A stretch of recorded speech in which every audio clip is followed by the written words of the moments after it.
నమస్తే అండి, నా పేరు రామ్మోహన్ రావు. మాది వి ఫర్నిచర్ మాల్ తెనాలండి. నేను ఈరోజు మా ఇంటి మిద్దె తోటకి నేను ఏమేమి వాడుతున్నాను ఆర్గానిక్ పద్ధతులు అనేది నేను మీకు చెప్తున్నానండి ఈరోజు ఈ వీడియోలో. ఫస్ట్ ఆఫ్ ఆల్ మనం కంపల్సరీగా వేప నూనె అనేది వాడుతున్నామండి. వేప నూనె కూడా ఆర్గానిక్లో తయారు చేసిన ఆర్గానిక్లో వేప నూనె అండి.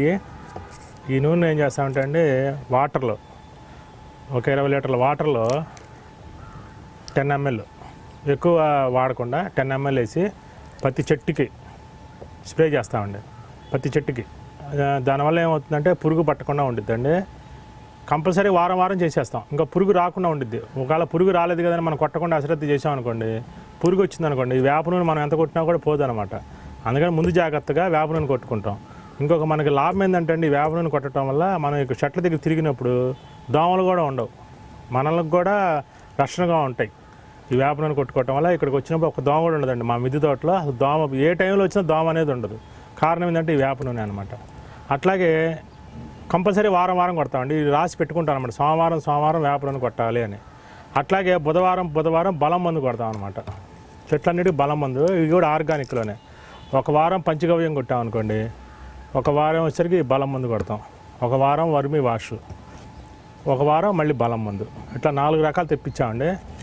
ప్రతి బుధవారం 4 ఏదో ఒక రకం. ఇది కూడా 10 ml లీటర్కి కలిపి కొడతా ఉంటాం అనమాట. ఇవన్నీ ఎలాగ తెలిసినాయంటే అండి, మాకు యూట్యూబ్ వల్లే, వేరే వాళ్ళు చేసినవి చూసి మేము నేర్చుకొని చేసినాయి. కొన్ని ఎక్కువ అవ్వచ్చు, తక్కువ అవ్వచ్చు, అయినా కానీ కంటిన్యూస్గా ఒక ప్రోగ్రాంలా చేసుకుంటూ పోతే చెట్లు అనేది బలంగా ఉంటాయి, మనకి ఎలాంటి ఇబ్బంది కలగకుండా ఉంటాయి అన్నమాట. ఇదిగోండి ఇట్లాంటి స్ప్రే మెషిన్ ఉంటుందండి, దీంట్లో పోసి ఇలా కొట్టేసుకోవటం అనమాట. ఇంకో పెద్దది కూడా ఉందండి, ఒక 20 లీటర్స్తో ఒకేసారి కొట్టేది కూడా ఉంది. అట్లాగే ఇది కాకుండా ప్రతి ఆదివారం మేము ఏం చేస్తామంటే అండి, మజ్జిగ, పులిసిన మజ్జిగ ఉంటాయి కదండి, అంటే ఇవాళ ఆదివారం నాడు పెరుగు ప్యాకెట్ తెస్తాము, ఇంట్లో పెరుగు తీసుకొస్తాము. ఆ పెరుగుని దీంట్లో వేసి ఒక 1/2 లీటర్ పెరుగుని నీళ్లు పోసి అట్టి పెడతాం మజ్జిగ చేసి. మళ్ళీ ఆదివారం దాకా పులుసు పెట్టి దీంట్లో ఒక వారం ఇంగువ వేస్తాం. ఇంగువ డబ్బా అండి ఇది, ఇంగువ వేస్తాం. ఇంగువ ఒక వారం, ఇంకొక వారం వచ్చేసరికి మళ్ళీ నెక్స్ట్ సండే పసుపు వేసి కొడతాం మజ్జిగలో. ఇది డైరెక్ట్ చెట్లోనే పోస్తామండి. అయ్యనే స్ప్రే చేస్తాము, ఇవి వచ్చేసరికి చెట్లకే వేస్తాం. ఒక వారం ఈ మజ్జిగలో పొగాకు పొడేసి చేస్తున్నాం అనమాట. 3 వారాలకి ఈ 3 అయిపోతాయి కదండి. 4వ వారం ఇది వచ్చేసరికి ఎప్సమ్ సాల్ట్, ఈ చెట్లకి మంచిదని అన్నారు, అందుకని ఇది కొడుతున్నాము. ఇది మొన్న మధ్య మొదలుపెట్టండి, మరి ఎక్కువ రోజులు అవ్వలేదు మొదలుపెట్టి, ఇది కొడతాం. ఇట్లా చేసుకుంటూ వస్తున్నాం. అంటే ఒక వారంలో 3 రోజులు, ఒక వారం వేప నూనె, ఒక రోజు బలం మందు, ఒకరోజు పసుపు కానీ పొగాకు పొడి కానీ ఎప్సమ్ సాల్ట్ కానీ, ఇట్లా ఒకటి. అంటే వారానికి 3 రోజుల పాటు కంటిన్యూస్గా చేస్తూ ఉంటాం.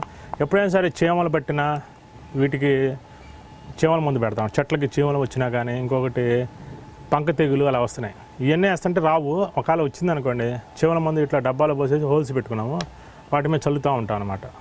చీమల మందు అంటే పాల్డాల్ అంటారు కదండి, అది ఒక్కటే మేము అదర్ ప్రొడక్ట్ వాడేది, మిగతా మొత్తం కూడా దీనికి సంబంధించిన ఆర్గానిక్ సంబంధించిన దాంట్లో చేస్తాం. ఎందుకు మేము ఇలా ఆర్గానిక్ చేసుకుంటామంటే అండి, మేము చెట్లు దగ్గరికి వెళ్ళినప్పుడు డైరెక్ట్గా ఆకు కోసుకొని తినేస్తాం, కడగను కూడా కడగం. అలాంటప్పుడు మనం పురుగు మందులు కొడితే గబాలు తిన్నాం అనుకోండి, మనకే ప్రాబ్లం. అందుకని దాదాపు 99% కడగకుండా తింటున్నాం. కాబట్టి కష్టమైనా సరే ఆర్గానిక్ పద్ధతిలోనే చేద్దామనే ఉద్దేశంతో ఇలా చేస్తున్నామండి. అలాగే నేను కూరగాయలు కూడా నేను పచ్చివి తినేస్తాను. టమాటాలు ఒకటి, బెండకాయలు ఒకటి వచ్చినట్టు తినేస్తాం, జామకాయలు. అలాగే ఆకులు దాదాపు 10 రకాల ఆకులు రోజు తింటామండి. తమలపాకు తింటాము, దాని కరివేపాకు డైరెక్ట్గా తింటాం, వేపాకు పొద్దున పట్టు తింటాం, గాను చెట్టుతోటి పళ్ళు తోముకుంటాం, డైరెక్ట్గా ఆకులు కోసి తినేస్తాం అనమాట. అట్లాగే ఇన్సులిన్ ఆకు తింటాం, వామాకు తింటున్నా, రోజు మా ఇంట్లో అందరం తింటాం అనమాట. కడుక్కొని అప్పటికప్పుడు చెట్లు పని చేసుకుంటే కోసుకొని తింటూ ఉంటాం అనమాట. అందుకనే మందు కొట్టకుండా చేయాలనే ఉద్దేశంతో, పురుగు మందులు ఇలాంటి కొట్టకుండా చేయాలనే ఉద్దేశంతో ఇలా చేస్తున్నాం అనమాట. మీరు కూడా ఇలాగ ఆర్గానిక్ పద్ధతిలో ఇంకా ఉన్నాయి, మీకు కూడా తెలిసినంతవరకు మీరు చేయండి. నష్టం లేదు, నష్టం అయితే లేదు కదా ఆర్గానిక్లో చేసుకోవటం వల్ల. ఆ విధంగా నేను చేసుకుంటున్నాను. ఇంకా మీ దగ్గర ఏదైనా ఐడియాలు ఉన్నా నా కామెంట్స్లో పెట్టండి. నెక్స్ట్ సారి నేను కూడా నేర్చుకుంటాను, నెక్స్ట్ వీడియోలో కూడా చూడడానికి కుదిరిద్దండి. చాలా థ్యాంక్స్ అండి ఈ అవకాశం ఇచ్చినందుకు. ఈ వీడియో మీకు నచ్చితే లైక్ చేయండి, ఇతరులకు షేర్ చేయండి. వీడియోపై మీ అభిప్రాయాన్ని కామెంట్ రూపంలో తెలపండి. మరిన్ని వ్యవసాయ వీడియోల కోసం రైతు నేస్తం యూట్యూబ్ ఛానల్ ని సబ్స్క్రైబ్ చేయండి. పక్కనే ఉన్న గంట సింబల్ నొక్కి నోటిఫికేషన్స్ ద్వారా తాజా వీడియోల సమాచారం పొందండి.